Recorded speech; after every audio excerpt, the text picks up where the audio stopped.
Ya, baik adik-adik, seperti yang sering saya tekankan bahwa untuk soal UAS Matematika 2C ini akan berkaitan dengan maksimum minimum, metode Lagrange, subbab 12.8 dan subbab 12.9, kemudian bab 13 integral lipat ya, ada integral lipat 2, ada integral lipat 3, transformasi ke koordinat polar, transformasi ke koordinat tabung atau bola, lalu ada juga aplikasi integral yang berkaitan dengan pusat massa. Kemudian bab 14 mulai dari medan vektor, integral garis, integral bebas lintasan, teorema Green, dan integral permukaan. Untuk teorema divergensi Gauss dan teorema Stokes itu mungkin sudah saya tekankan juga di kelas, tidak masuk ujian ya, tapi adik-adik harus paham konsepnya ya. Oke, nah untuk soal ujian tahun lalu mungkin berbeda ya dengan tahun sekarang. Kalau yang tahun lalu itu materi integral lipat 3 itu tidak masuk ya. Nah, tahun ini materi integral lipatnya komplit ya, integral lipat 2 maupun integral lipat 3. Jadi sebenarnya kalau adik-adik mau belajar dari soal UAS tahun-tahun sebelumnya sebenarnya berbeda sih gitu ya. Eh, Apa namanya? Jangan dijadikan patokan soal-soal UAS tahun lalu itu ibarat kisi-kisi, jangan ya. Adik-adik harus tetap belajar konsepnya dari setiap subbab sehingga nanti ya soalnya seperti apapun kalau konsepnya sudah dikuasai akan bisa dikerjakan dengan baik ya. Eh, Maka UAS 2023, UAS 2024, kalau adik-adik lihat ya, meskipun mata kuliahnya sama, selalu ada perbedaan ya, entah itu mungkin yang menonjol adalah terkait subbabnya. Jadi sekali lagi jangan dijadikan acuan soal tahun lalu itu kisi-kisi, jangan ya. Tetap kuasai konsepnya. Kalau untuk soal latihan boleh ya, tapi pilih yang berkaitan dengan topik yang akan diujikan sekarang. Karena mungkin banyak topik yang masuk seperti mungkin di UAS tahun 2024 yang juga sudah saya upload di link drive itu eh, bab 12 masih banyak yang masuk ya. Sedangkan untuk sekarang kan eh, bab 12-nya hanya 12 eh, titik 8 dan 12,9 ya. Oke, jadi dipilih soal latihannya ya kalau mau eh, merefer soal-soal UAS tahun lalu. Oke, nah jadi di sini saya pilihkan ya, saya pilihkan dari soal-soal UAS tahun-tahun sebelumnya ya, yang kira-kira berkaitan dengan topik yang akan diujikan.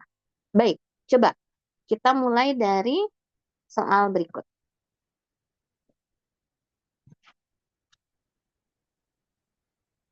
Tentukan nilai minimum global dari fungsi fx, y, x kuadrat min 8x plus 2y kuadrat plus 9. Ya. Nah, nanti kita identifikasi kenapa di sini dimintanya global ya. Oke, yang kalau kita perhatikan untuk permukaannya sendiri, ini permukaannya itu eh, base-nya adalah harusnya paraboloida ya, karena kan ini adalah Z sama dengan fx, y, ada kuadratik X dan ada kuadratik Y ya. Jadi base-nya ini adalah bentuknya paraboloida ya. Oke, kalau paraboloida ya karakternya itu mirip parabola kalau di R2 ya, terbuka ke atas, terbuka ke bawah, jadi mungkin bisa terjadi minimum global. Oke? Nah, berarti topik ini kaitannya apa? Dengan topik yang mana? Maksimum dan minimum ya. Oke, ini adalah topik maksimum dan minimum. Di mana kita punya, biasanya yang kita gunakan adalah uji turunan parsial kedua ya. Oke, untuk mengeceknya. Sehingga secara konsepnya kita punya misal Z sama dengan fx, y mempunyai turunan parsial. Kenapa harus turunan parsial? Karena nanti kita cek titik apa? Dan P ya, misal P-nya di sini X0, Y0 atau X, Y, X1, Y1 bebas ya. A, B juga boleh ya. Adalah titik stasioner atau di sini titik kritis yang diidentifikasi dari medan gradiennya kan bernilai 0 ya. Nabla F-nya bernilai 0. Oke. Nah, maka nah di sini kan kita punya beberapa kondisi ya. Oke. Atau kita hitung dulu. Jika apa yang kita hitung? D kan ya di situ ya.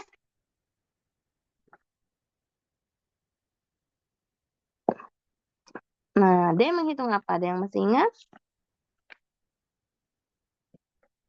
Yang dihitung di D?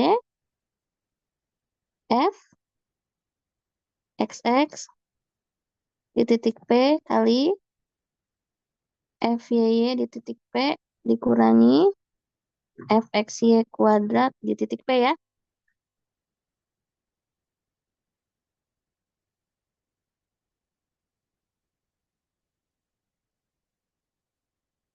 Oke. Maka di sini ada beberapa kesimpulan ya. D lebih dari 0 dan FXX lebih dari 0. Apa yang terjadi? P-nya titik minimum lokal ya. Benar. Oke. Yang kedua, D-nya positif dan fxx-nya negatif, P-nya titik maksimum lokal, ya kan ya? Oke. Yang ketiga,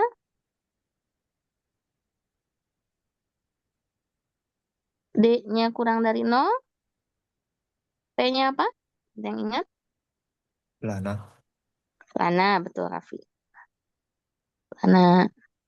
Kalau D-nya sama dengan 0, gimana? Tidak ada?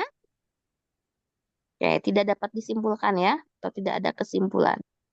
Artinya perlu pengujian yang lebih lanjut lagi ya, entah itu nanti dilihat batas domainnya atau nanti dilihat kendalanya ya. Kalau ada kendala berarti eh, nanti masuknya metode Lagrange ya.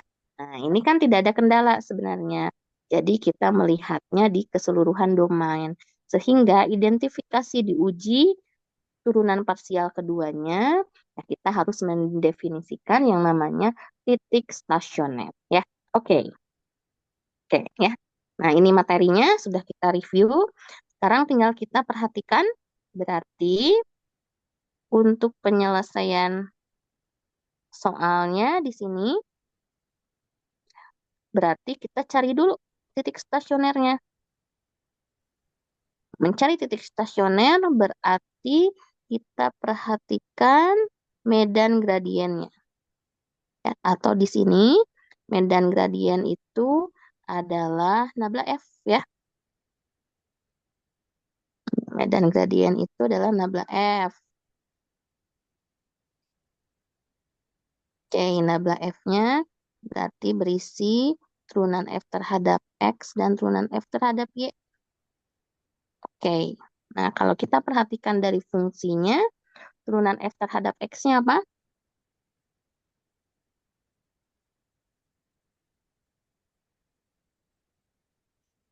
2X minus 8 ya.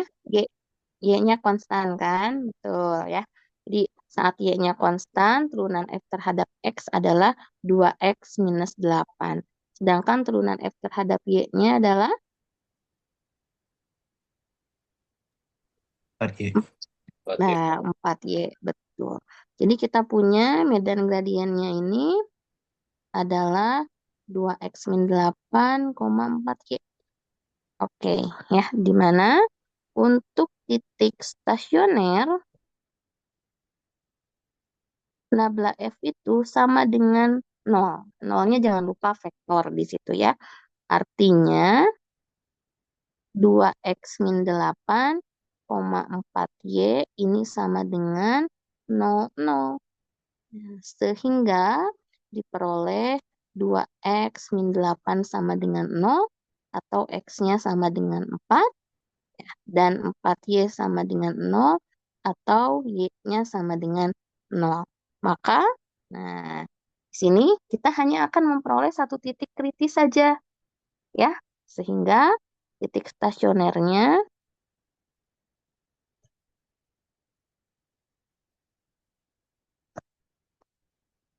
adalah 4,0 ya. Jadi calonnya cuma satu di sini ya. Calon dari minimumnya tentunya ya. Oke. Nah, sehingga ya, karena kita punya eh, satu calonnya di sini,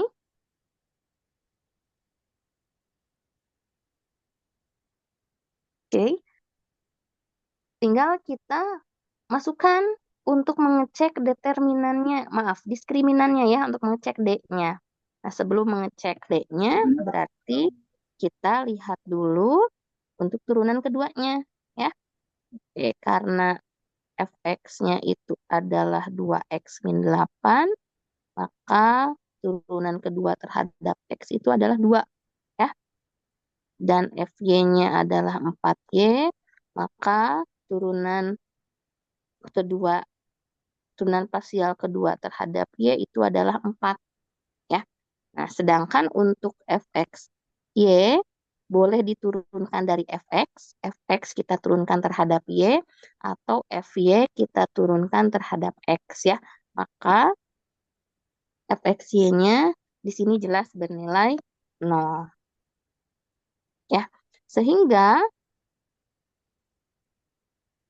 kalau kita cek D-nya ya, fxx di titik stasionernya,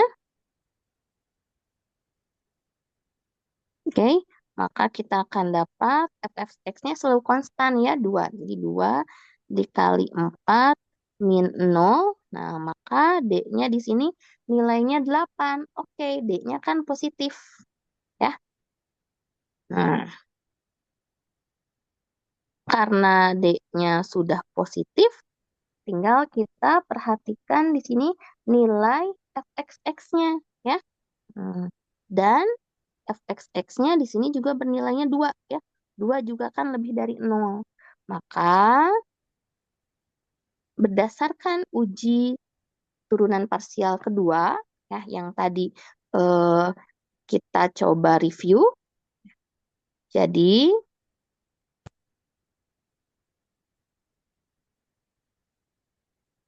berdasarkan uji turunan parsial kedua ya. Dan di sini eh apa namanya? eh, hanya terdapat satu titik stasioner. Nah, sehingga titik 4,0 tadi ya merupakan titik minimum lokal yang sekaligus menjadi minimum global ya.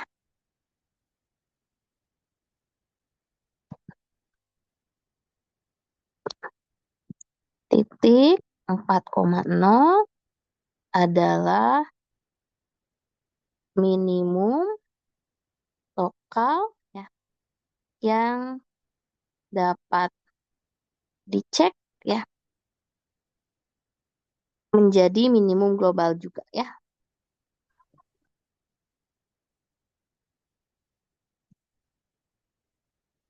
terutama di sini. Nah, kita dapat satu-satunya ya, satu-satunya titik stasioner. Jadi itu merupakan eh, jaminan juga dia menjadi minimum global ya. Nah, berapa nilainya? Jadi nilai minimumnya kita tinggal masukkan ke nilai fungsinya ya. F4,0 di situ. F4,0 tinggal dimasukkan ke fungsinya ke sini. Ya, nih. Jangan dimasukkan ke turunan ya. Masukkan ke fungsinya. X kuadrat min 8X. Berarti 4 kuadrat min 2 kali 4 ya. Ditambah, kalau Y-nya kan 0 ya. Tambah 9 tadi ya. Maka dari sini kita dapat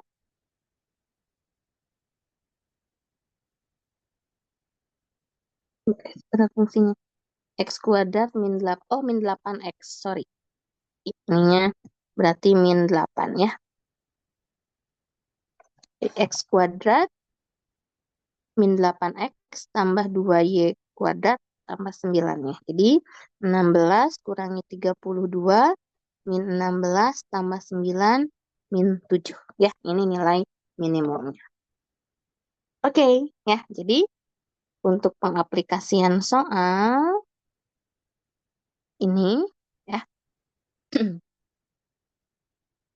adik-adik mencari minimum lokal yang sekaligus karena dia satu-satunya titik stasioner menjadi minimum global.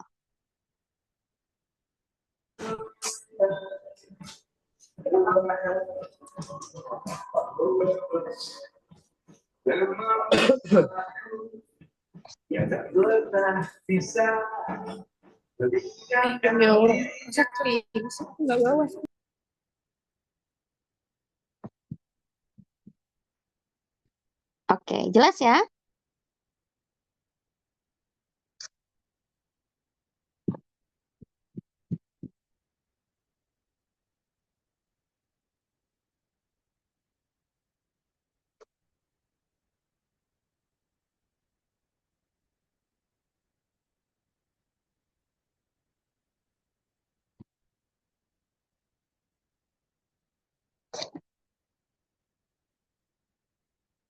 Baik ya. Jadi ini soal pertama. Untuk soal selanjutnya,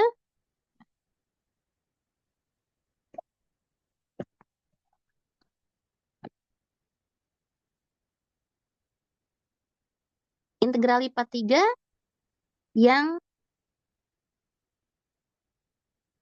melakukan transformasi ke koordinat tabung ya.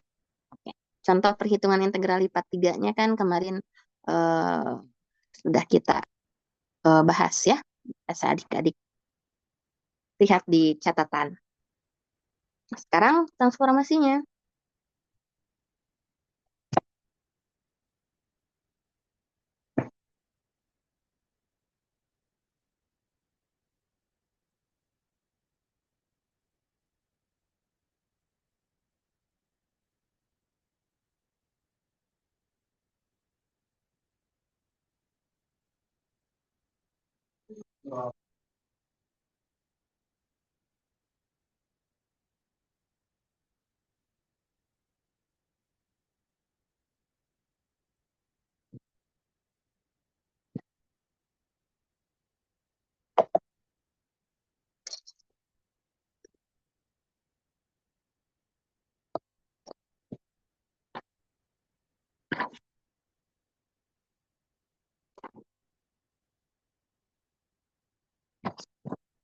Oke.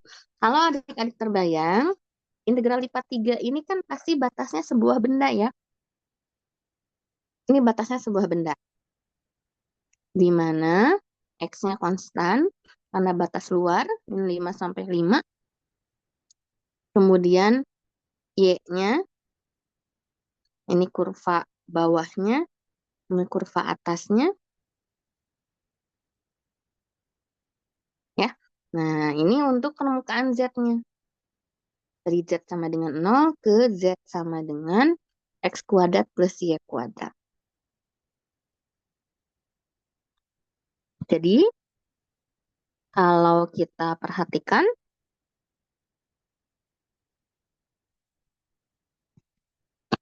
ya. B-nya atau S-nya boleh ya, sesuai dengan adik-adik. Misal di sini B-nya adalah benda pejalnya ya. Nah, X, Y, Z, di mana proyeksi bendanya di bidang X, O, Y. Nah, karena kan apa namanya, eh, diferensiasi dari integral lipat tiganya ini adalah dy dx ya. Dz, dy dx ya. Berarti bendanya nih diproyeksikan di bidang X, O, Y. Nah, sehingga X-nya batasnya konstan, Y-nya dari min akar 25 min X kuadrat ke akar 25 min X kuadrat, dan Z-nya dari 0 sampai X kuadrat plus Y kuadrat. Nih, berarti ini permukaan bawahnya, Z sama dengan 0, ini permukaan atasnya, Z sama dengan X kuadrat plus Y kuadrat. Ada yang kebayang nggak? Z kuadrat, maaf, Z sama dengan X kuadrat plus Y kuadrat, ini bendanya berupa apa? Permukaannya berupa apa?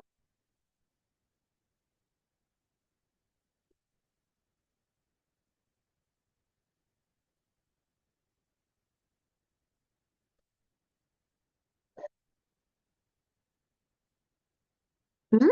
Hmm, Coba ya. Tabung ya. Bukan lingkaran, tabung. Oke, berarti bayangkan nanti tabung. Nah, berarti kalau tabung penampangnya kalau nggak elips ya lingkaran. Sehingga nanti proyeksinya di bidang XOY ini harus berupa lingkaran ya. Ini pasti lingkaran. Karena kalau kita perhatikan dari batas Y, nah batas Y kan ini, oke? Nah, ini dia mengarah ke lingkaran ya. Di mana lingkarannya itu adalah X kuadrat plus Y kuadrat sama dengan 5 kuadrat ya. Jari-jarinya 5. Nih, jadi X dan Y ini menjadi lingkaran penuh yang berjari-jari 5. Kenapa bisa lingkaran penuh? Karena ya X-nya di situ dari min 5 sampai 5 dan Y-nya dari minus ke plus ya. Nih, dari minus ke plus ya, berarti ini lingkarannya penuh.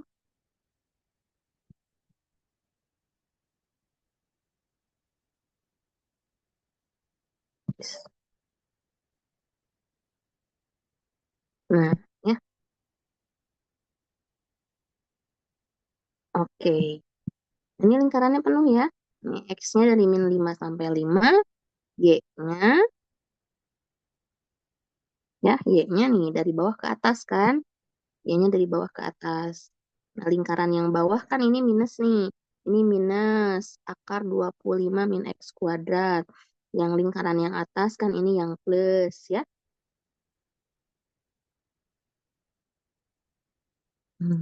Lingkaran yang bawah kan yang minus.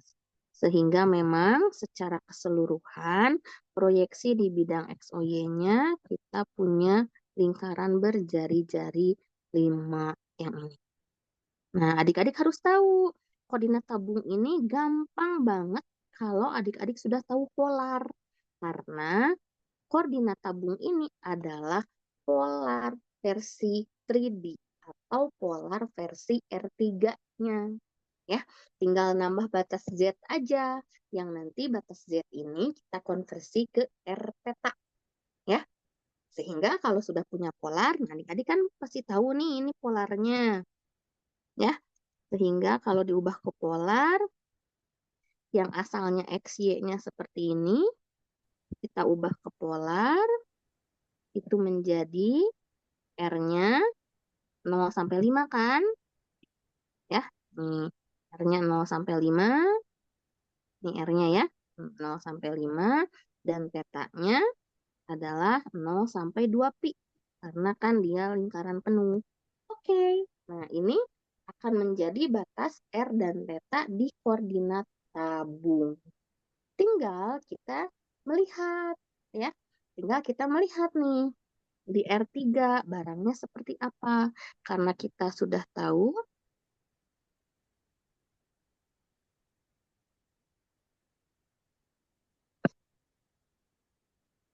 bentuk apa namanya? Hmm,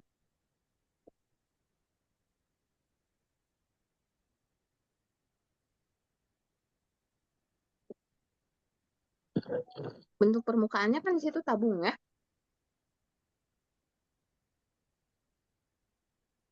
Oke, nah, bentuk permukaannya adalah tabung.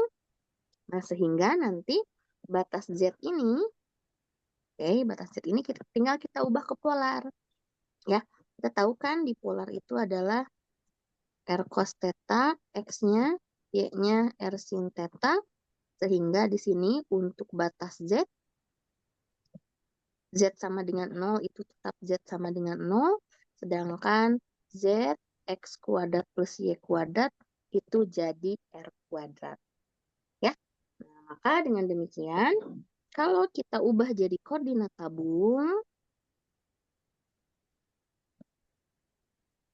ya, nah kita sudah punya polarnya, lalu kita sudah punya batas Z yang kita ubah ke dalam polar, maka integral min 5 sampai 5 min akar 25 min X kuadrat ke akar 25 min X kuadrat 0 X kuadrat plus Y kuadrat X dz dy dx bisa kita ubah menjadi, nah ini dz dy dx, dz biarkan menjadi dz kan, ya, dy dx menjadi polar r dr d theta. Nah ini perubahan tabung ya, dz-nya dibiarkan dia tetap dz kan, hanya saja batas z-nya ini jadi polar.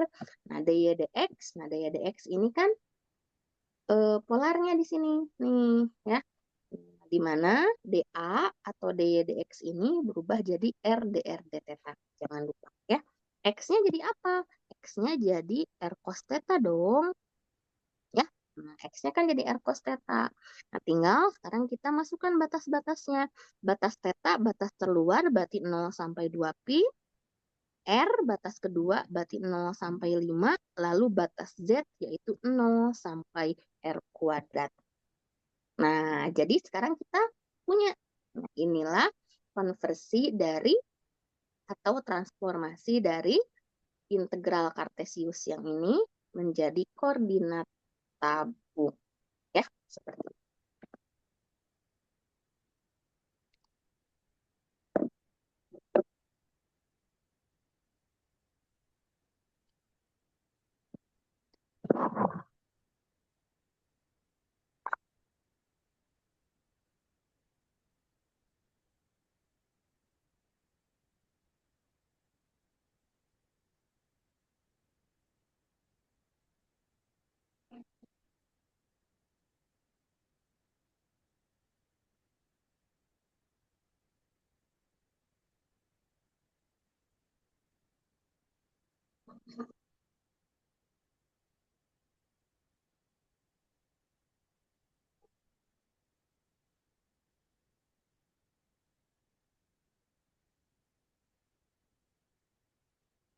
Seperti itu. Ya, ini yang tabung. Bu, ada nggak contoh yang bola? Ada. Bentar ya, saya tambahkan. Nih, kalau mau contoh yang bola, misal saya punya soal ini nih. Ini yang UAS tahun 2023 rasanya ya. Ini soal tambahan. Coba, misal yang bola ya, koordinat bola. Misal B-nya ini adalah eh, benda yang dibatasi kerucut. Nah, oke. Z sama dengan akar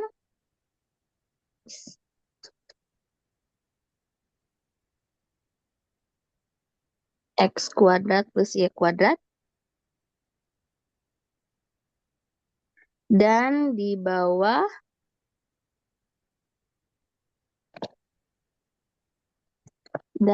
bawah permukaan bola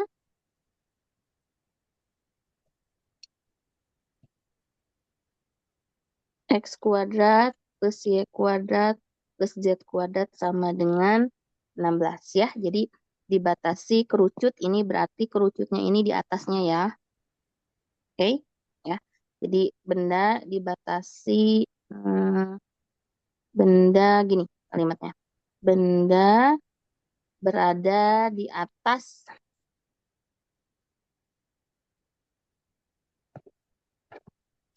ya, di atas kerucut dan di bawah permukaan bola. Oke. Nah, nyatakan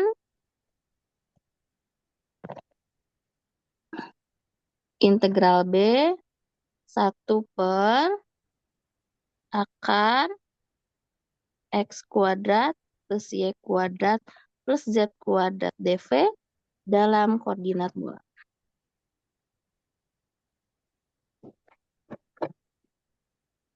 Oke. Nah,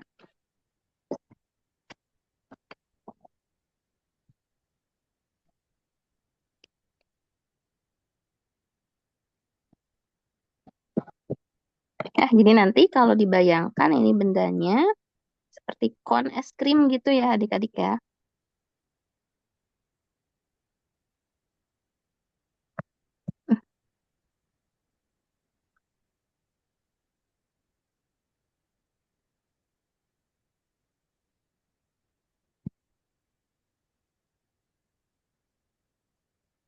Nah, seperti ini ya.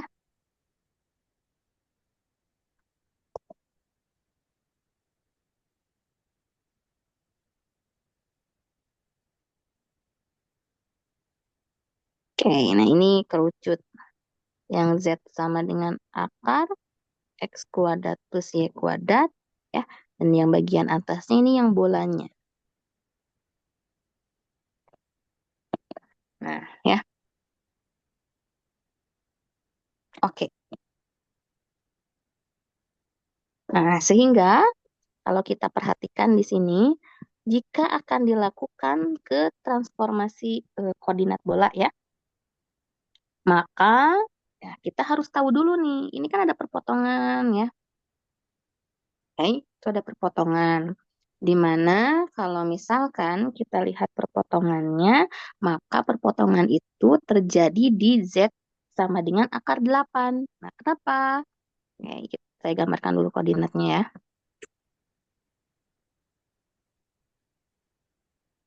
Nah, oke, pandanglah koordinatnya jadi seperti ini. Ya, nah, berarti perpotongan itu kan kita punya dua permukaan ya. Ada bola dan ada kerucut.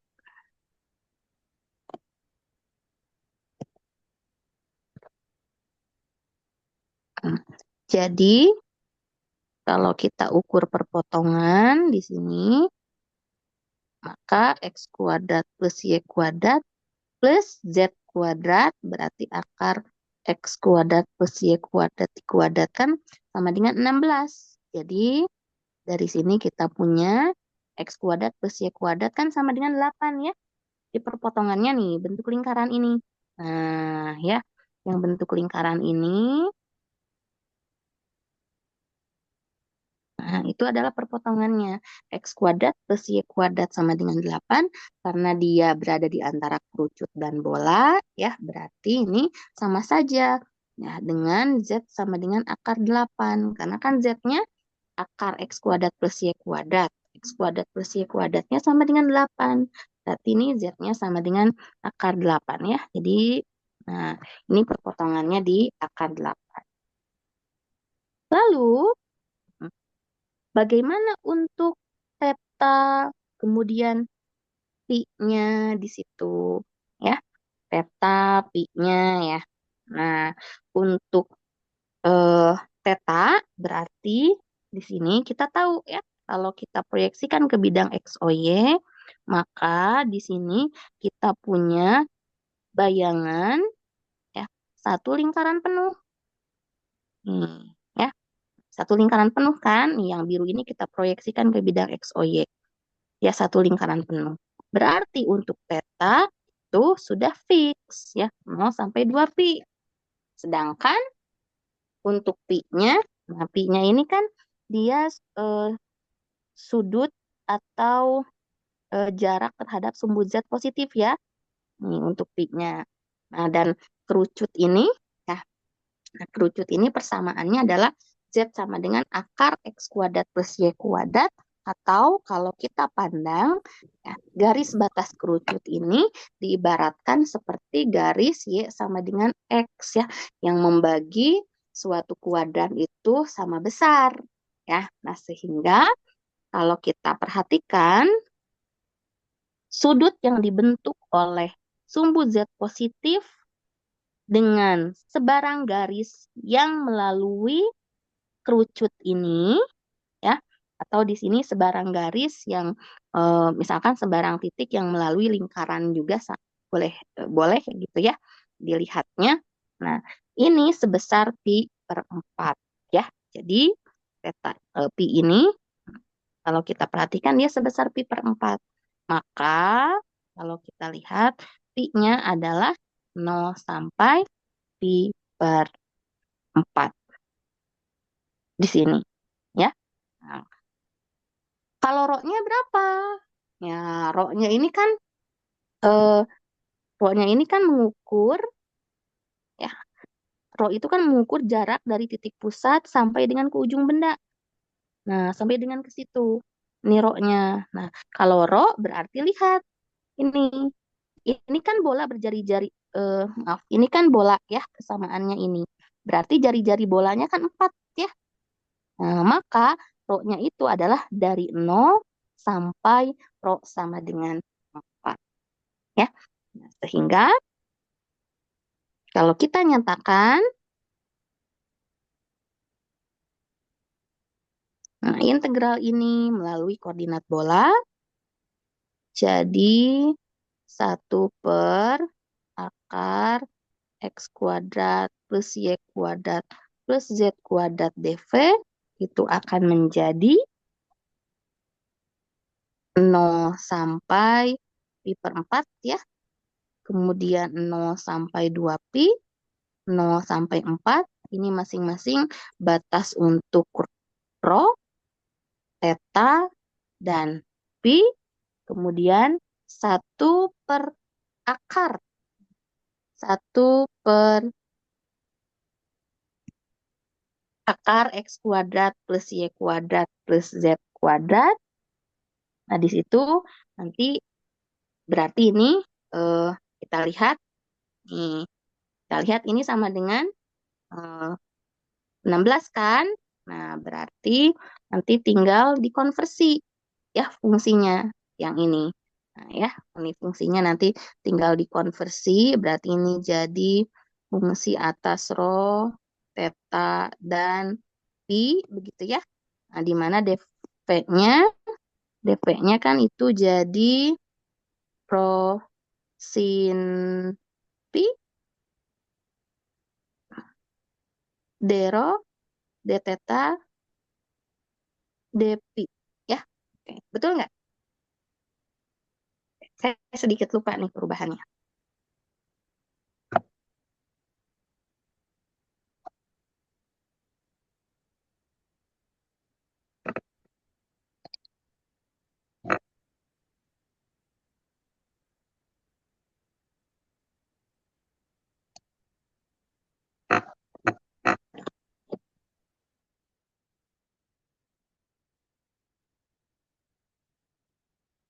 Dicek dulu ya.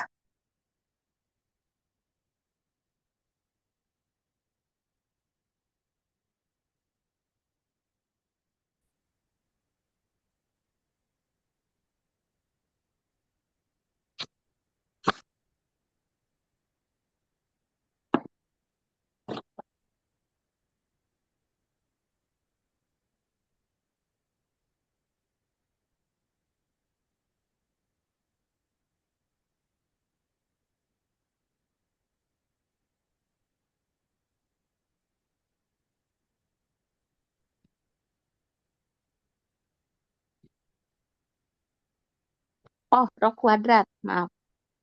Ini rho kuadrat ya. Nah, ini rho kuadrat. Oke. Ya, dv-nya diubah menjadi rho kuadrat sin pi d rho d theta d pi ya. Ada di halaman 716 chapter 13 buku Purcell. Nah, tapi kita tahu ini kan ada fungsinya nih. Ya, ini ada fungsinya. Dan fungsi yang di dalam akar ini, fungsi yang di dalam akar ini kan apa namanya? Bola ya. Nah, ini untuk perubahan apa namanya titik yang ada di dalam bola atau semua titik yang ada di dalam benda ini. Nah, semua titik yang ada di dalam benda ini kan posisinya diukur dari koordinat, di mana untuk koordinat terhadap keseluruhan benda ini dinyatakannya ke dalam rho atau sama dengan ini itu sama dengan jari-jari dan sekarang di koordinat bola kan jari-jarinya adalah rho. Nah, maka 1/akar x kuadrat plus y kuadrat plus z kuadrat itu kita ganti dengan 1/akar rho kuadrat. Nah, sehingga 0 sampai pi per 4, 0 sampai 2 pi, 0 sampai 4, ini hanya tinggal rho saja. Ya, sin pi, d rho, d theta, d pi. Oke, itu yang koordinat bola ya. Maaf, ya betul koordinat bola.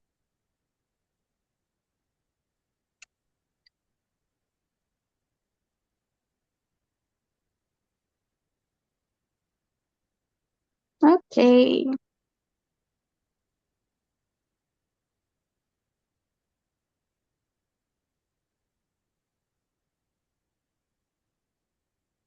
nah jadi R di sini cakupannya adalah rho ya. Ya saya ganti biar konsisten. Rho gitu.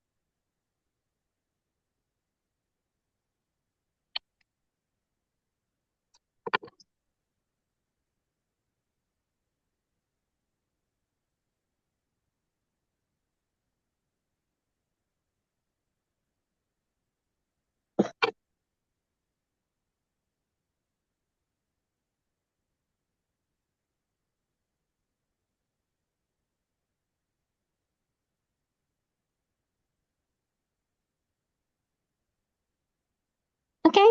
Nah, kita lihat soal lain ya. Kalau ada pertanyaan, boleh ya adik-adik ya. Silahkan diajukan.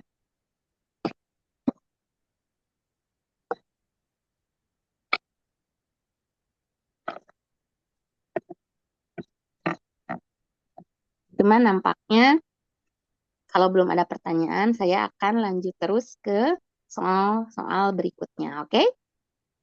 Nah, sekarang untuk soal integral lipat 2. Diminta langsung menghitung, berarti kalau diminta langsung menghitung, lihat dulu kemungkinan pengintegralan pertamanya, apakah bisa kita kerjakan secara langsung atau tidak. Ya, kalau kita bisa kerjakan secara langsung, berarti tidak perlu mengubah urutan.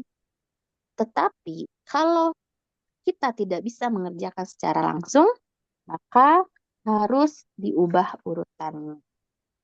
Oke, kalau secara langsung nih, tanpa mengubah urutan, bisa nggak kita mengerjakan?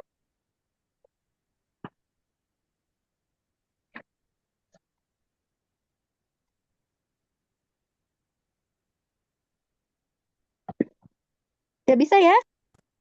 Ini tidak bisa.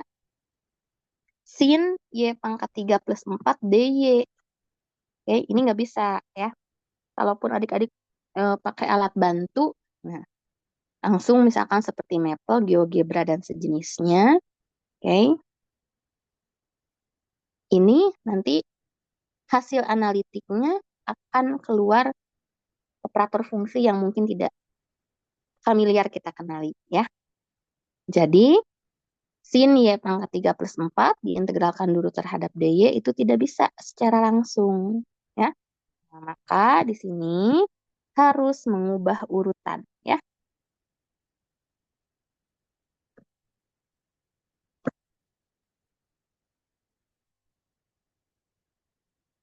Ya, harus diubah tuh urutannya.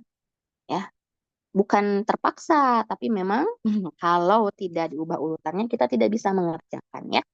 Jadi kita ubah dulu urutannya, kita kenali dulu nih daerahnya ya. Karena kalau integral lipat mau mengubah urutan ya, tak gambar maka tak kenal ya. Oke, istilahnya. Ya, jadi kita harus gambar dulu nih. Dimana kalau kita misalkan daerah integrasinya adalah daerah D, kita tahu ini kan tipe 1 ya. X-nya konstan 0 sampai 1, Y-nya ini kurva bawahnya Y sama dengan akar X, kurva atasnya Y sama dengan 1. Sehingga kalau kita gambarkan,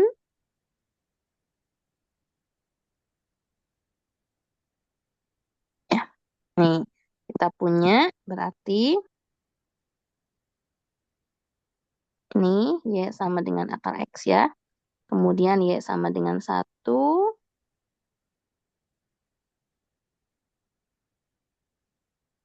Hmm,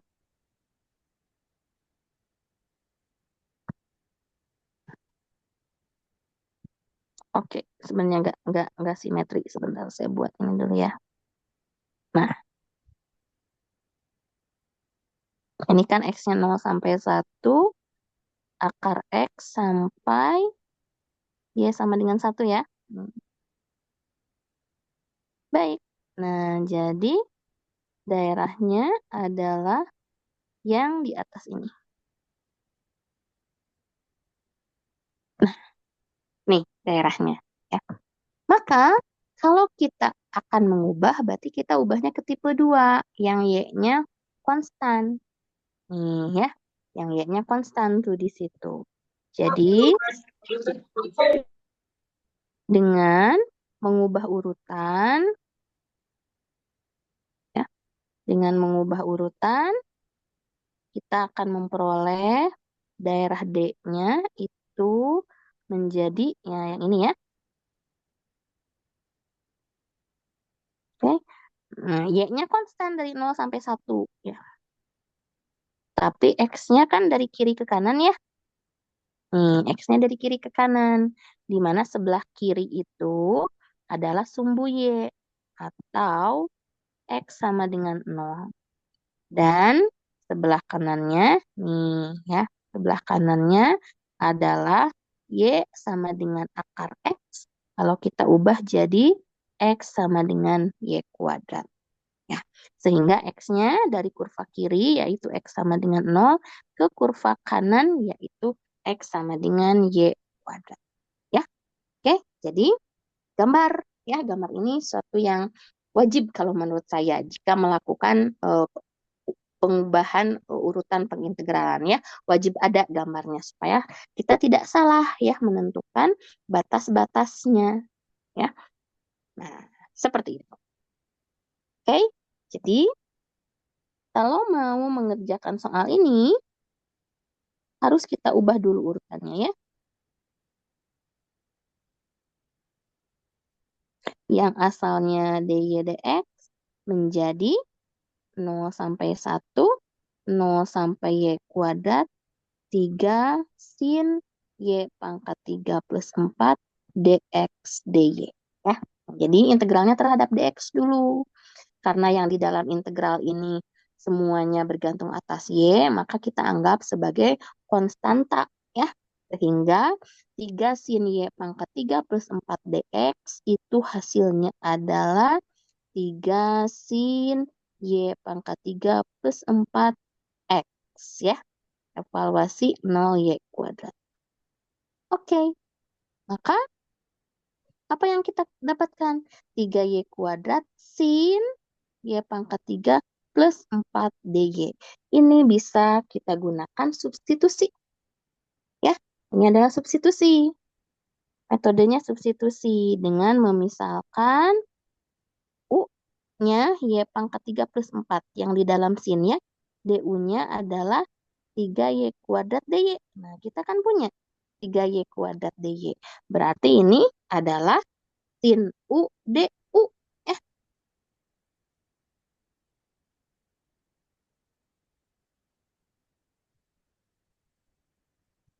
ini adalah sin U DU. Integral sin adalah min cos.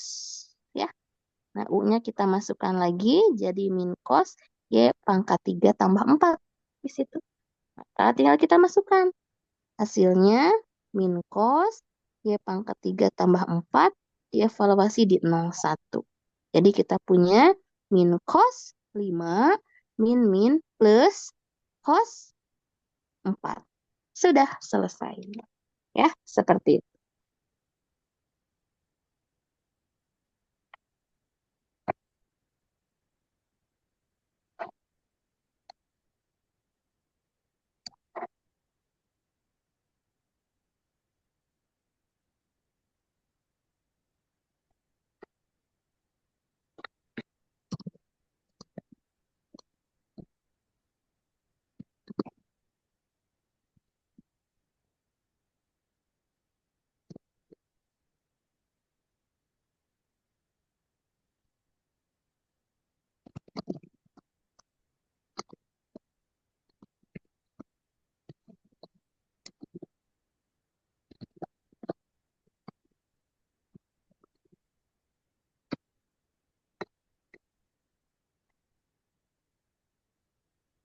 Oke, ada pertanyaan sampai sini?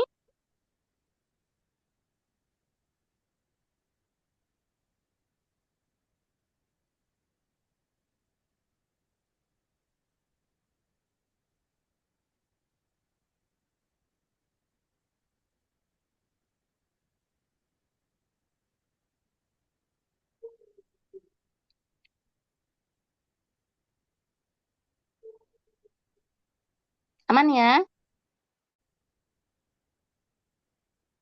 Oke.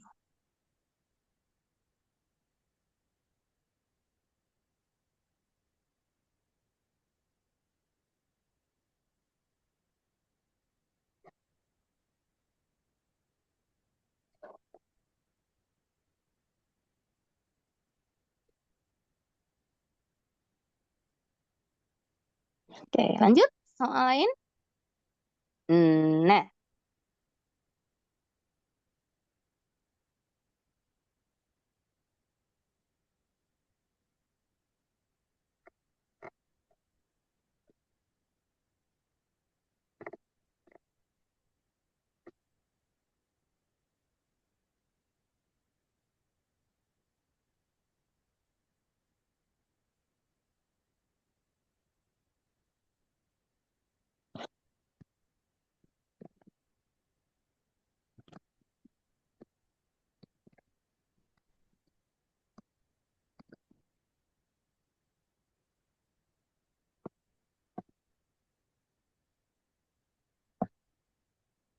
tentukan curl dari nabla F.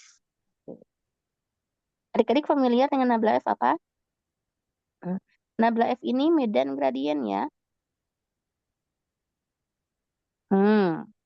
Nabla F ini medan gradien.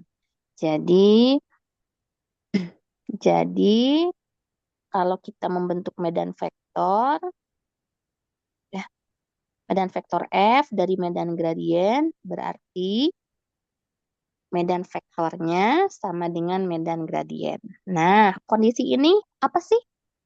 Kondisi ada suatu kondisi dari suatu medan vektor di mana medan vektornya sama dengan medan gradien. Ada yang kenal? Kondisi apa ini?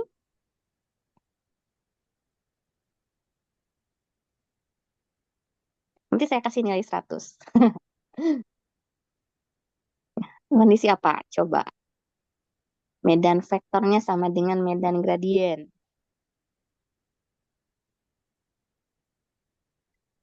Jadi fungsi skalar ya, Bu? Ya, Neng. Ada fungsi skalar, betul. Ada fungsi skalar F-nya ini ya. Tapi sekarang, nih medan vektornya sama dengan medan gradien. Ini ciri khas dari medan vektor yang seperti apa?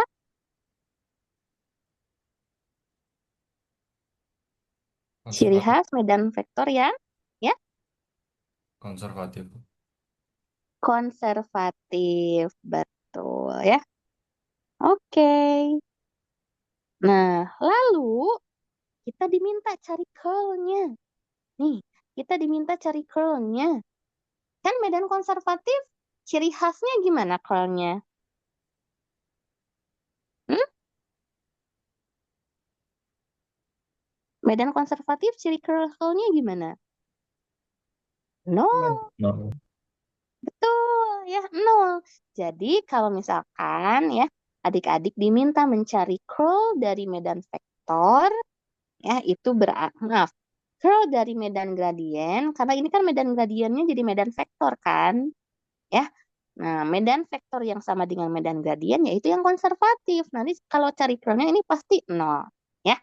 Oke, nah itu kaitan ke sifatnya. Tapi kalaupun dicari manual, tetap kok nanti curlnya ini akan dapat nol ya, karena sudah sifat bahwa nabla cross nabla F yang dimana ini adalah curl dari nabla F itu pasti nol hasilnya ya. Kalau kita hitung langsung pun akan menghasilkan hal yang sama ya. Nih perhatikan, berarti kita cari dulu medan gradiennya ya. Medan gradien nabla F berarti isinya turunan F terhadap X, turunan F terhadap Y, turunan F terhadap Z ya. Oke, berarti turunan F terhadap X itu 1. Turunan F terhadap Y, 2YZ ya. Turunan F terhadap Z-nya, Y kuadrat. Nah, betul ya. Oke, nah sekarang kita tinggal menghitung roll-nya. Roll dari nabla F berarti ini adalah nabla cross nabla F. Kita cari determinan dari IJK ya, di mana baris 2-nya diisi dengan operator turunan parsial dodo X, dodo Y, dodo Z. Baris ketiganya kita isi dengan medan gradien ya. Baik, nah tinggal kita ukur sekarang ya. Yang I berarti kita tutup ya. Untuk menghitung komponen I, karena curl ini hasilnya vektor, berarti kita hitung per komponen IJK ya. Nah, maka yang I adalah determinan dodo Y kuadrat min dodo Z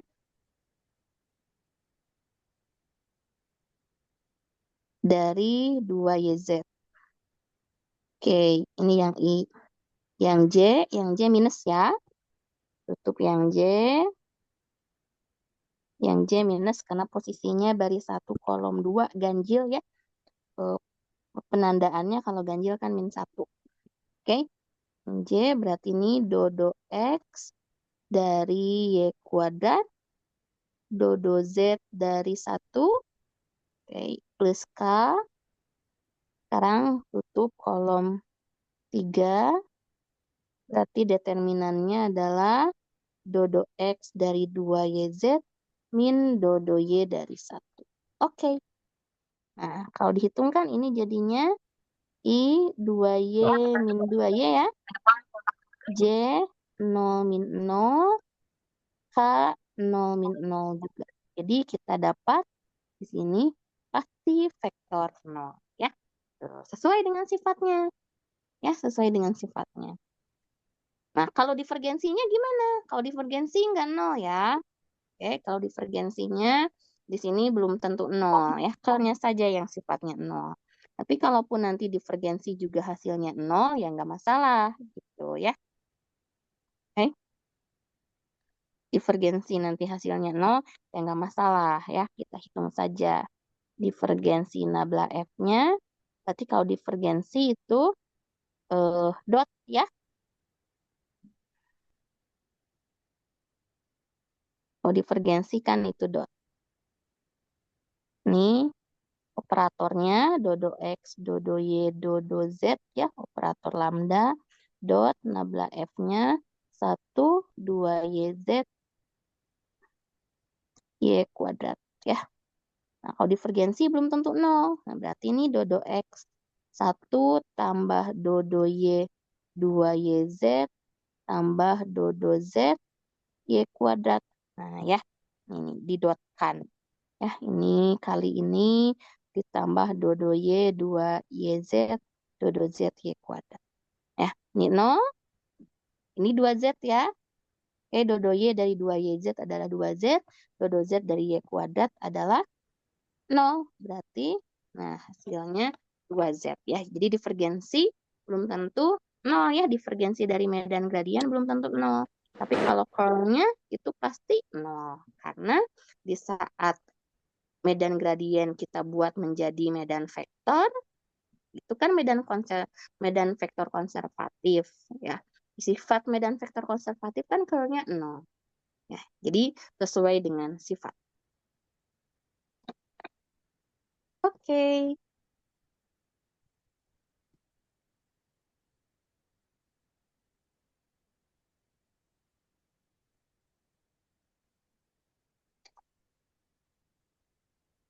Sudah cukup jelas? Kalau ada pertanyaan boleh.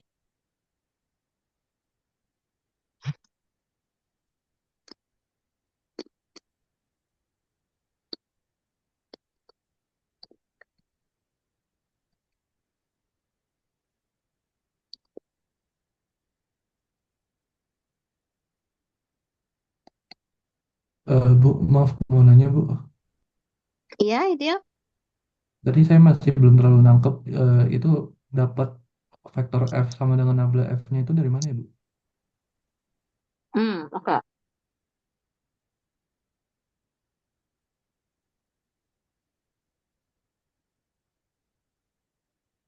Oke, ideal. Nah, ini kan diminta mencari curl ya. Curl dari nabla F. Fx, YZ-nya seperti ini. Nabla F, seperti yang kita ketahui, nabla F ini kan berarti dia vektor yang isinya adalah turunan-turunan parsial terhadap X, terhadap Y, terhadap Z. Tetapi, kalau kita perhatikan, curl ini kan sifat dari medan vektor. Ya, berarti nabla F ini karena dihitung curlnya, maka nabla F ini kita anggap sebagai medan vektor. Karena nabla F medan gradien, kita cari curlnya, berarti nabla F ini medan vektor, sehingga dari sini dapat kesimpulan bahwa medan gradien ini merupakan medan vektor. Misalkan medan vektor itu kita namakan F besar. Berarti ketika medan gradien dicari curlnya, medan gradien ini diperlakukan seperti medan vektor, maka F besar sama dengan nabla F atau medan vektor sama dengan medan gradien. Nah, medan vektor sama dengan medan gradien kan ini kondisi medan vektor konservatif. Sehingga kondisi medan vektor konservatif itu kan curlnya pasti 0. Jadi kalau nanti dihitung langsung pun akan menghasilkan 0. Begitu ideal gimana? Sudah bisa difahami? Berarti kalau gitu curl nabla F-nya udah pasti 0 mulu dong Bu? Atau enggak? Curlnya, curlnya ideal. Curl nabla F itu pasti 0. Oh jadi udah pasti 0 gitu ya Bu? Iya, F-nya F-nya bagaimanapun ya, Nah, kalau kita mencari curl nabla F itu pasti akan selalu menghasilkan 0 gitu. kalau yang enggak 0 itu kalau dia fungsinya gimana Bu? Kalau yang nggak 0 ya yang apa namanya berarti jangan cari curl nabla F idealnya. Ideal jangan cari curl nabla F, tapi cari curl F biasa saja yang medan vektornya di situ diberikan dan bukan medan vektor konservatif gitu. Ya. Jadi langsung Oke. dikasih F-nya apa gitu ya. Hmm. Makasih Bu. Sama-sama. Ya.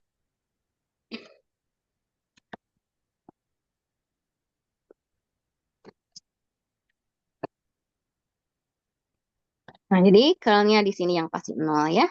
Kalau dicari divergensinya juga bisa. Ya, nanti kalau divergensi tinggal nabla dot nabla F-nya di sini ya. Oke, ini nih nabla F-nya. Ini kan ini medan vektornya ya. Nah,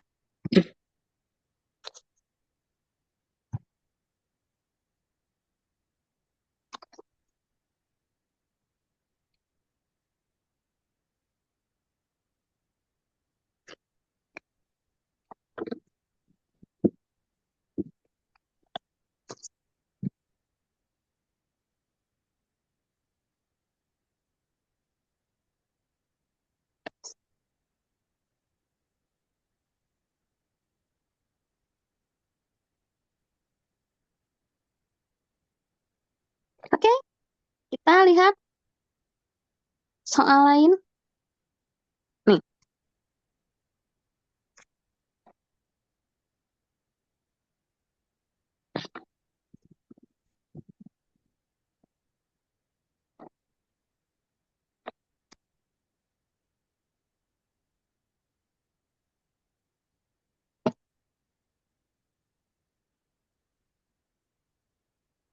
diberikan medan vektor di R2 ya. Y kuadrat tambah 2Y kali 1 plus X. Dan lintasan berarah berupa sisi segitiga dengan titik sudut 3,0, 6,0, dan 6,4. Misalkan T di sini menyatakan vektor singgung satuan kurva di setiap titik. Ya, ya sebenarnya eh, informasi T ini bisa juga kita manfaatkan kalau kita mencari integral garisnya, ya. Integral f dot t ds itu sama dengan integral f dot dr gitu, ya. Oke, ini juga sama. Nah, seperti itu, ya. Nah, jadi, periksa bahwa medan vektor F-nya bersifat konservatif jika C1 segmen garis yang menghubungkan 3,0 ke 6,4, cari integral C1. Jika C2 segmen garis yang menghubungkan 6,4 ke 6,0 ke 3,0, hitung integral C2. Sudah kebayang?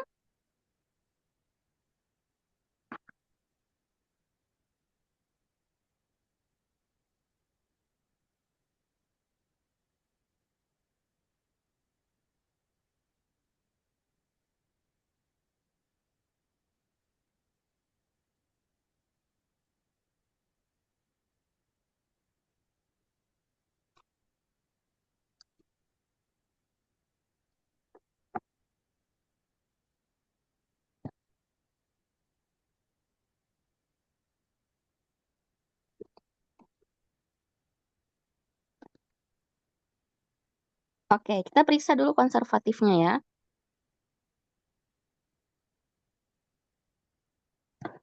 Nah, ini untuk F-nya 2Y plus 2XY ya. Nih, saya kalikan. Oke, berarti kalau saya pandang ini menjadi M dan N, maka saya punya M-nya Y kuadrat, N-nya 2Y plus 2XY ya. Dimana untuk medan vektor konservatif di R2, itu kan kita cari curl ya. Dan untuk curl medan vektor bidang, itu kita sudah punya bentuk, yaitu do N do X min do M do Y K ya. Nah, ini kan untuk curl di R2 ya. Jadi kita tinggal cek di situ gimana turunan parsialnya. Kalau do N do X dan do M do Y-nya sama, berarti nanti ini kan jadi 0. Ke F0, F-nya konservatif. Oke, jadi kita cek ya. Nih, do M do Y-nya di sini adalah 2Y, sedangkan do N do X-nya berapa?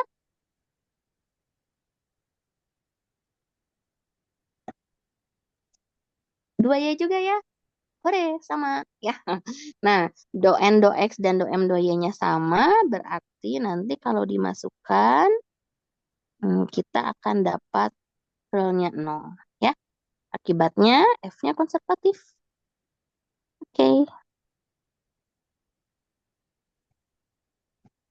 Nah, karena ini ada menghitung integral garis, ya, F yang konservatif itu kan kita sudah tahu ya, akan mengakibatkan integral garisnya bersifat bebas lintasan.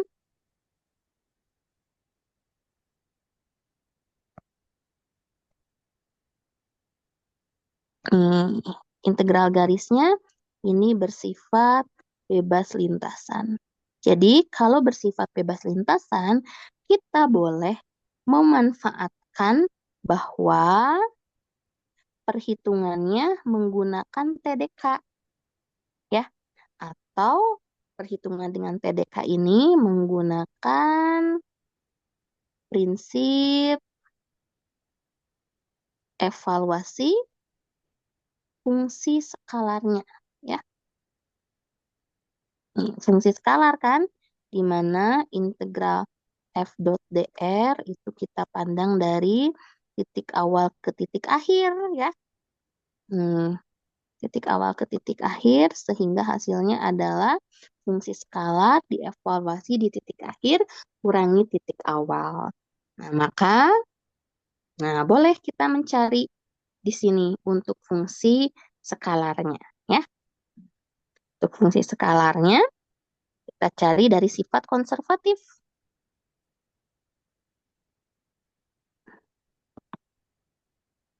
Di mana dari sifat konservatif itu kan kita tahu ada F kecil sehingga medan vektor sama dengan medan gradien, ya. Di mana berarti medan vektornya ini adalah Y kuadrat 2Y plus 2XY. Ya. Nabla F itu adalah do F do X, do F do Y. Oke, jadi kita akan menentukan fungsi skalar F kecil dari turunan parsialnya. Do F do X-nya sama dengan Y kuadrat, dan do F do Y-nya sama dengan 2Y plus 2XY. Nah, perhatikan di sini. Ya, kita akan melalui dua proses. Pertama-tama, kita lihat dulu karena diketahuinya turunan, berarti kita cari anti turunan atau integral dari salah satu turunan parsialnya. Misal, integralkan do F do X terhadap X. Maka kita punya nih fungsi fxy-nya. Integral do F do X-nya Y kuadrat diintegralkan terhadap dx. Jadi kita punya xy kuadrat plus C. Jangan lupa kalau integral tak tentu tidak ada batasnya, kasih plus C. Tapi di sini C-nya perhatikan lagi. Dia datang dari hasil integral fungsi dua peubah fx, y. Di sini diintegralkan terhadap dx, maka C-nya adalah CY. Ya, karena saat mengintegralkan terhadap X, Y itu kan kita anggap konstan, ya.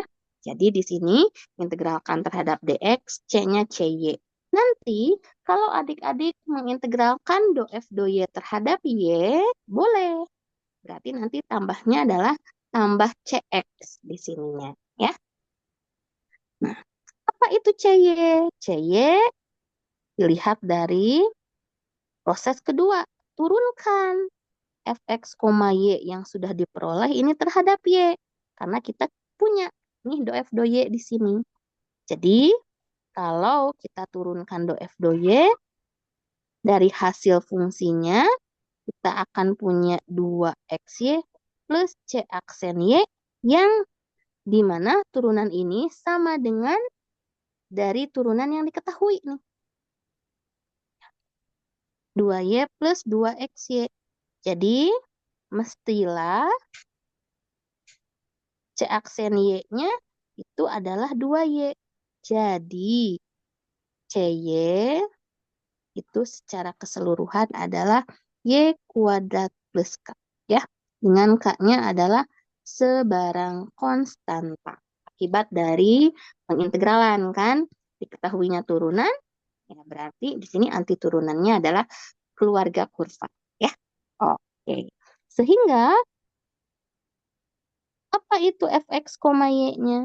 Nah, berarti fx, y-nya adalah xy kuadrat tambah y kuadrat plus k. Nah, k ini nanti sebenarnya bisa dicari ya. Kalau seandainya diketahui nilai fungsi f kecil di titik tertentu, misal nilai f kecil di titik 0,0 ya. F kecil di titik 0,0 nilainya 10 misalkan ya. Nah, K ini harus dicari ya, karena di sini tidak ada informasi apapun untuk karakteristik F kecil, jadi biarkan saja K dari anti turunan ini dalam bentuk K saja.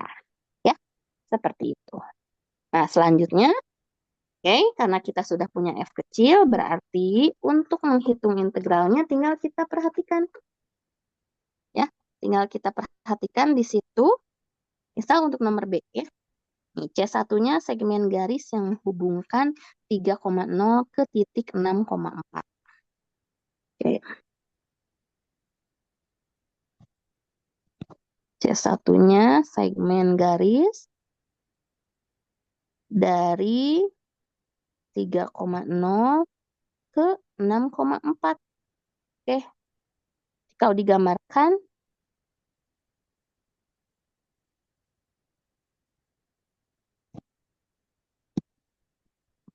misal di sini ini 3,0 ya. 6,4. Nah, ada di sini 6,4. Karena kita sudah tahu segmen garis, ya sebenarnya kita cari persamaan parametrik garisnya juga bisa.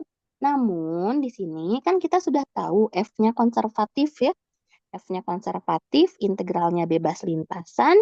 Jadi ketika menghitung integral C1 F dot dr, berarti ini kita menghitung integral 3,0 sampai 6,4 F dot dr. Nah, ini kan bebas lintasan ya. Bebas lintasan, jadi bisa kita hitung dari F 6,4 dikurangi F 3,0. Oke, yang kita temukan ini, F-nya ini. Ya, F kecilnya. Maka di sini pakai TDK saja. Nah, F-nya 6,4 berapa? Berarti tinggal kita hitung. 6,4 berarti 6 kali 4 kuadrat ditambah 4 kuadrat plus K dikurangi 3,0 berarti 3 kali 0 kuadrat plus 0 kuadrat plus K. Ya, nanti K-nya hilang. Oke, tak min K kan jadi hilang tuh. Maka hasilnya di sini adalah 6 kali 16 tambah 16 ya, 96 tambah 16 berarti 112. Kurangi 0 adalah 112. Oke, seperti itu ya.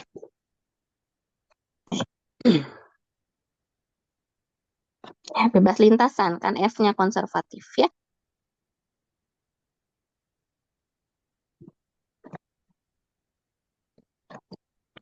Nah, kalau yang C bagaimana? Yang C.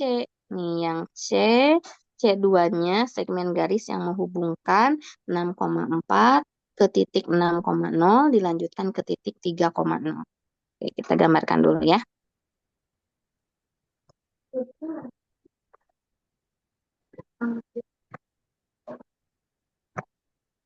6,4 ke 6,0 ke 3,0 ya.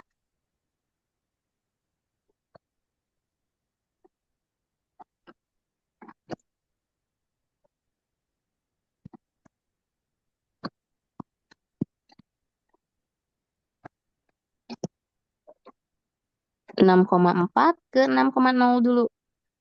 Oke ya, ke sini dulu, ke bawah dulu. Lalu ke 3,0. Nah, ya. Baik. Kalau diperhatikan di sini, ya. C1 itu titik awalnya 3,0, titik akhirnya 6,4.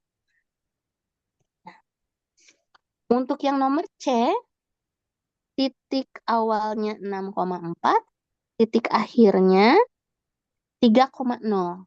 Ya, nih. Karena ini sifatnya bebas lintasan, ya, sifatnya bebas lintasan, maka C2 itu adalah berlawanan dengan C1. Ya, C2 itu berlawanan dengan C1. Jadi, C2 integral F dot dr itu adalah sama dengan minus C1 F dot dr. Jadi dia nilainya minus 112. Ya. Oke, nah kenapa di bebas lintasan itu, kenapa Bu tidak dipandang perlintasannya? Karena kalau bebas lintasan tidak bergantung pada bentuk lintasannya, ya. Asalkan titik awal sama titik akhirnya sama, ya, atau di situ kita bisa menghubungkan gimana hubungan titik awal dan titik akhir seperti C1 dan C2, ya. C2 ini ternyata berlawanan dengan C1 meskipun di C2 sebenarnya dia mampir dulu, ya. Tapi karena bebas lintasan, mau langsung, mau mampir dulu, atau mau keliling-keliling dulu, energi yang dihabiskan itu sama, atau nilai integralnya itu sama. Ya, jadi keuntungan bebas lintasan itu seperti itu, ya. Tidak bergantung bentuk-bentuk lintasannya. Kita lihat saja di situ awal dan akhirnya di mana, ya. Karena C2 ini versi kebalikannya dari C1, maka hasilnya bisa langsung kita minuskan. Seperti itu, ya.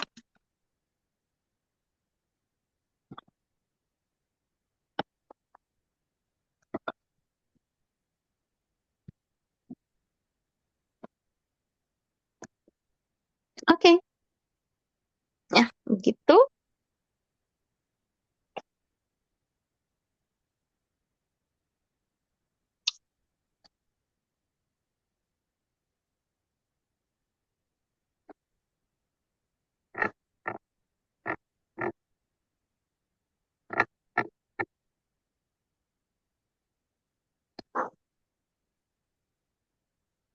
Baik, ya. Jadi F konservatif, integral bebas lintasan.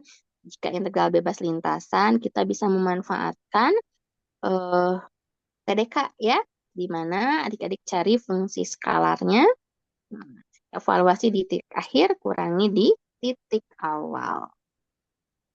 Baik, soal selanjutnya. Ini saya ambil sengaja soal tutorial, ya, rapat masa, karena apa namanya, untuk tahun ini pusat masa Lamina masuk ke bahan ujian untuk aplikasi integral, ya.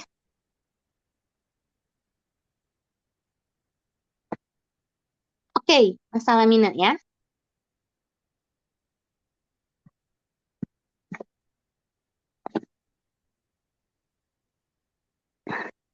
Nih diketahui masa laminanya, berarti M-nya, ya. Secara umum kan masa lamina itu adalah integral D do XY dA, ya.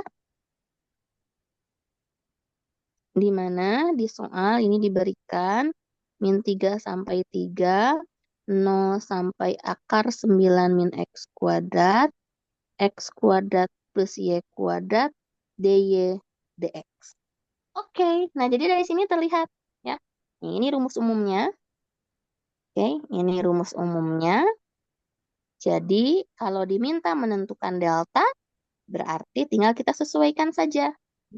DA-nya kan jadi DY dX, ya. Nah, D-nya itu adalah X-nya min 3 sampai 3, Y-nya 0 sampai akar 9 min X kuadrat.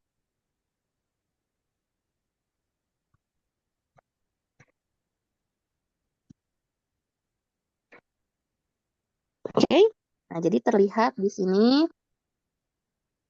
rapat masanya itu adalah X kuadrat plus Y kuadrat ya. Nah, yang jika kita perhatikan, gimana nih bentuk laminanya? Kalau kita perhatikan, ini bentuk laminanya setengah lingkaran ya. Nih, ini setengah lingkaran. Kan kalau kita lihat batasnya,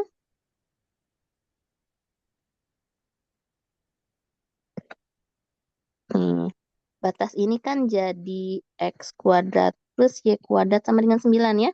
Nah, kuadratkan kedua ruas, maka kita dapat itu. Ya, tapi kalau kita perhatikan, X-nya dari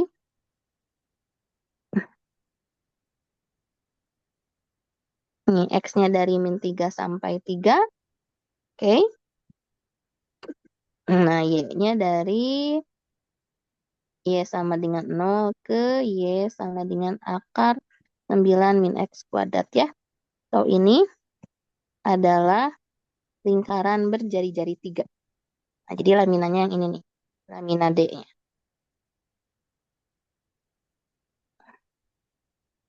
Oke. Kalau seperti ini kan enaknya pakai polar ya. Ini enaknya pakai polar untuk D-nya. Karena kalau pakai polar, kita tahu di sini R-nya kan 0 sampai 3 ya. Nih kan ini R-nya 0 sampai 3. Nih, ini kan R sama dengan 3. R kuadrat sama dengan 9, R-nya sama dengan 3.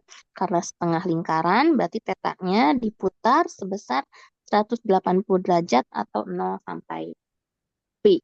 Nah, ya. Jadi nanti untuk mencari masanya, kita bisa menggunakan koordinat polar. Ya. Sehingga kalau di koordinat polar,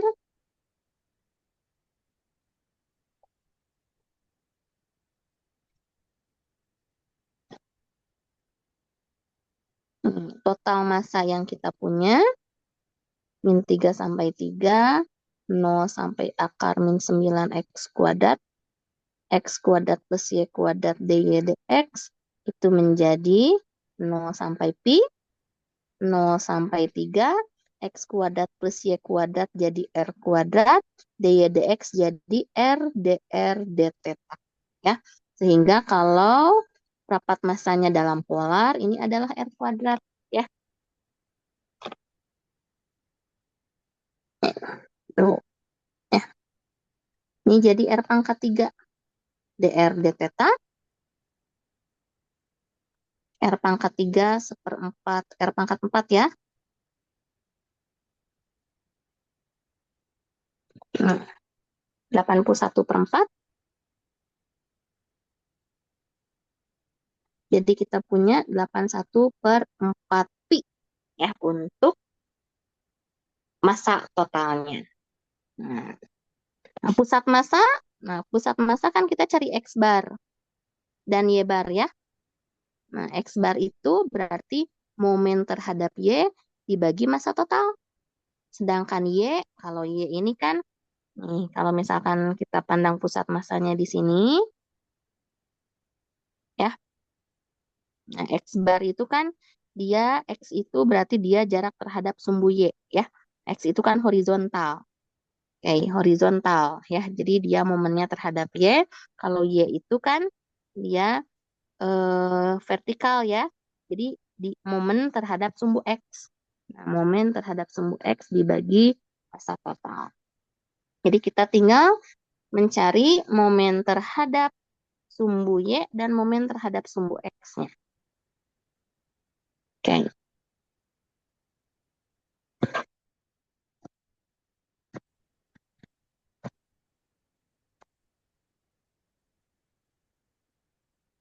Baik. Nah, momen terhadap sumbu X itu kan, lihat ya, momen terhadap sumbu X itu kan berarti, nah harus kita kalikan Y ya. Maka secara rumusnya, momen terhadap sumbu X itu adalah integral D, Y kali delta XY dA ya. Berarti integral D, Y kali X kuadrat plus Y kuadrat dA. Karena kita pakai polar, 0 sampai pi, 0 sampai 3, Y-nya jadi R sin theta, X kuadrat plus Y kuadrat jadi R kuadrat, dA-nya jadi R dr d theta. Ya. Nah, ini tinggal dicari nih MX-nya. Oke? Ya. Ini integralkan nanti.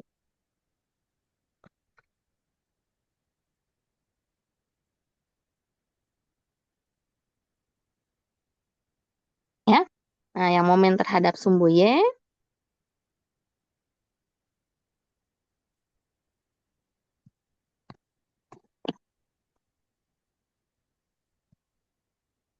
kalau momen terhadap sumbu Y, berarti kita punya jaraknya kan X ya. Maka yang momen terhadap sumbu Y itu kita kalikan X ya. Rapat masanya kita kalikan X. Jadi kita punya X kali X kuadrat dA karena pakai polar. Berarti kita ubah ke koordinat polar. X-nya jadi R cos theta. X kuadrat Y kuadrat jadi R kuadrat. dA-nya jadi R dr d theta. Ya, ini tinggal diintegralkan. Ya. Karena kan integralkan terhadap dr dulu ini integral dari R pangkat 4 ya. Nanti jadi 1/5 R pangkat 5, evaluasi di 0,3. Nanti tinggal diintegralkan terhadap cos. Oke? Ya. Nah, pusat masanya tinggal dicari dari apa namanya X bar berarti momen terhadap Y dibagi total massa dan Y barnya momen terhadap X dibagi total massa ya.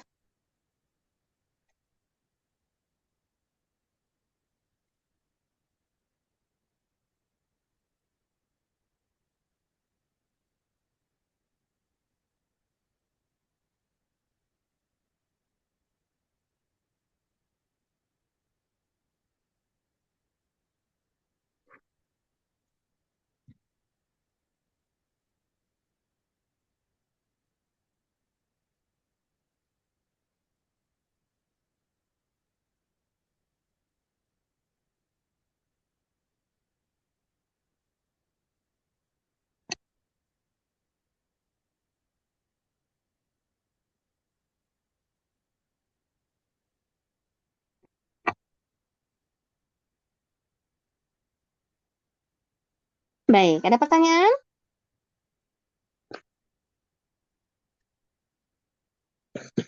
Bu, Ya, ya. berarti pusat massa itu cuma dalam eh, X dan Y aja nggak bisa digabung gitu. Ya, pusat massa itu kan titik Y. Kalau titik kan pasangan X, Y. Jadi ini pusat massa itu X bar, Y bar sebenarnya ya. Oh, ya makasih Bu. Iya, J.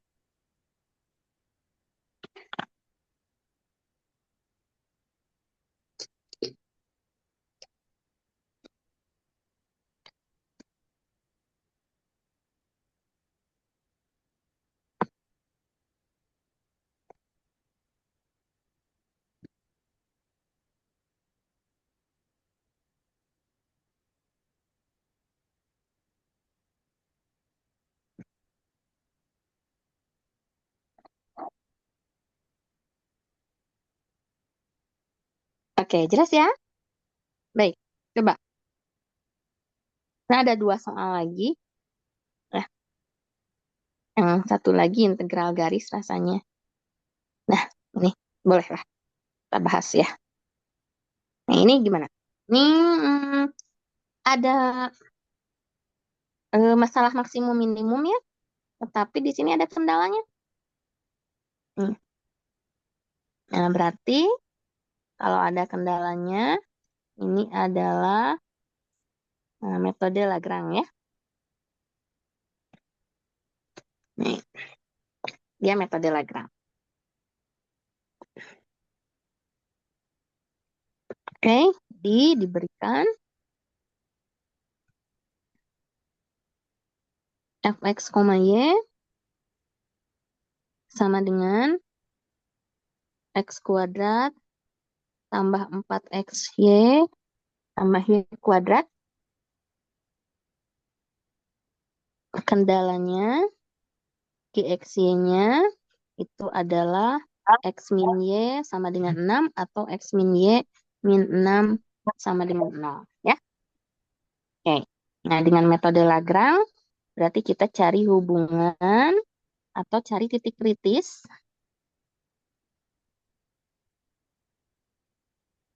Nah, cari titik kritis dari nabla F sama dengan lambda nabla G. Ya. Jadi, metode Lagrange ini cari titik kritis dulu. Ya, nabla F sama dengan lambda nabla G. Nah, nabla F-nya isinya apa? Turunan F terhadap X, 2X tambah 4Y ya. Dan turunan F terhadap Y, saya tulis aja ya. Fx, Fy sama dengan lambda Gx, Gy ya. Oke, berarti Fx-nya 2X tambah 4Y, Fy-nya itu ada 4X plus 2Y ya.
Nah, oke, nah masuk lagi.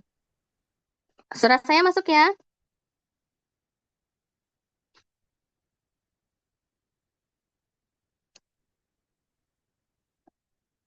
Oke, nah jadi untuk turunan karena kendalanya adalah G, jadi turunan G terhadap X1, turunan G terhadap Y min 1 ya.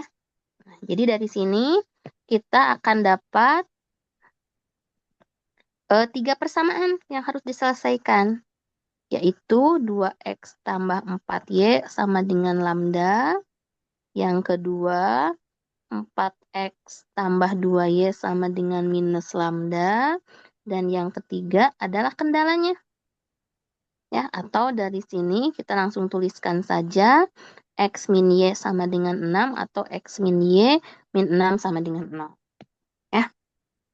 Nah, dari sini kan sebenarnya kita akan dapat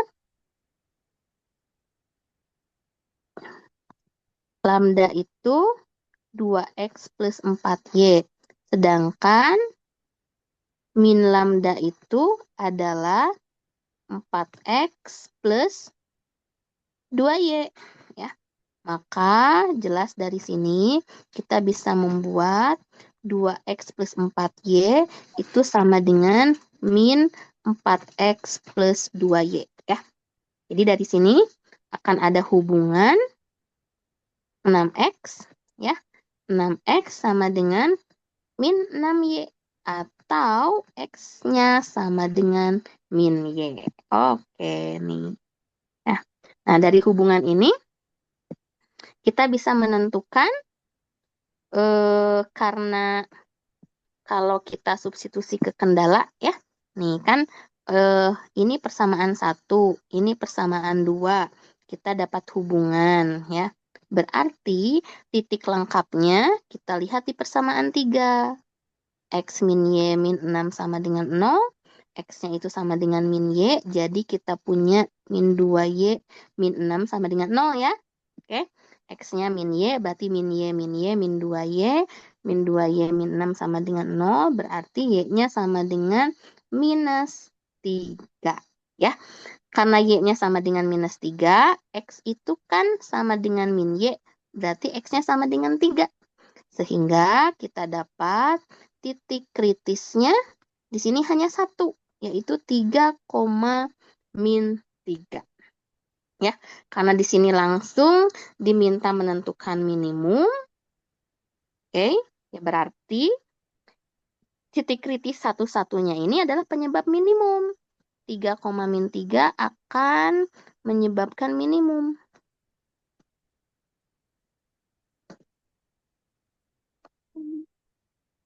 Ya, berarti, nah, efeknya apa nih di sini? Ya, kalau adik-adik perhatikan di sini, dia kendalanya adalah berupa garis. Ya, kendalanya adalah berupa garis. Jadi, kalau kita gambarkan ke dalam bentuk kurva ketinggian, permukaan ini karena ada kuadratik untuk X dan Y-nya, maka base-nya ini adalah paraboloida. Ya. Nah, jadi kalau paraboloida mungkin ya di sini mungkin katakanlah cuplikan dari kurva ketinggiannya itu mengandung lengkungan lingkaran atau lengkungan elips gitu ya. Nah, katakanlah di sini saya buat sebarang gitu ya, lengkungan lingkaran. Nah,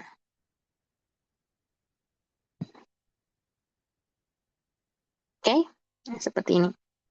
Nah, karena kendalanya berupa garis, jadi prinsip maksimum minimum Lagrange ini kita akan melihat kurva ketinggian yang beririsan atau bukan berpotongan, ya, beririsan. Jadi kalau beririsan itu, ya kita gambarkan dia itu menyinggung, ya. Nah, menyinggung. Oke, ini memotong. Nah, menyinggung seperti ini ya. Oke, jadi dia tuh menyinggung di sini. Oke, nah pasti kalau garis itu akan ada satu yang menyinggung gitu ya. Kalau misalkan kita gambarkan garis. Jadi kalau garis itu ya tidak dipastikan nih di sini dia akan menyinggung di satu titik kurva ketinggian. Jadi wajar kalau kita menemukannya hanya satu titik kritis di situ. Karena ini kan kendalanya cuma garis aja, ya.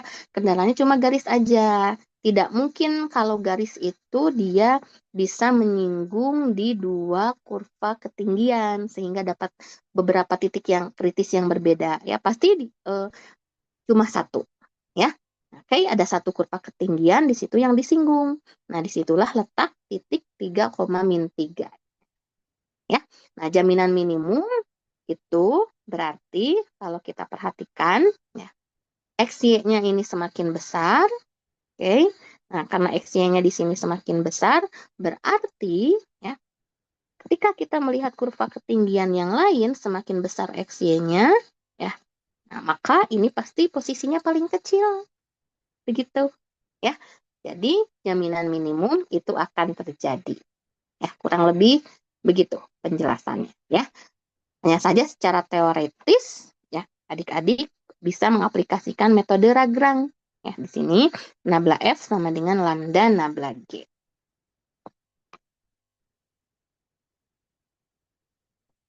Oke, ya. Saya ada satu soal lagi sebenarnya, tapi soal ini terkait dengan integral garis secara umum ya.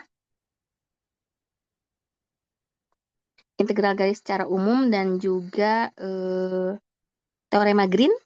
Oke, nih mau dibahas atau nanti saja saya saya tuliskan jawabannya.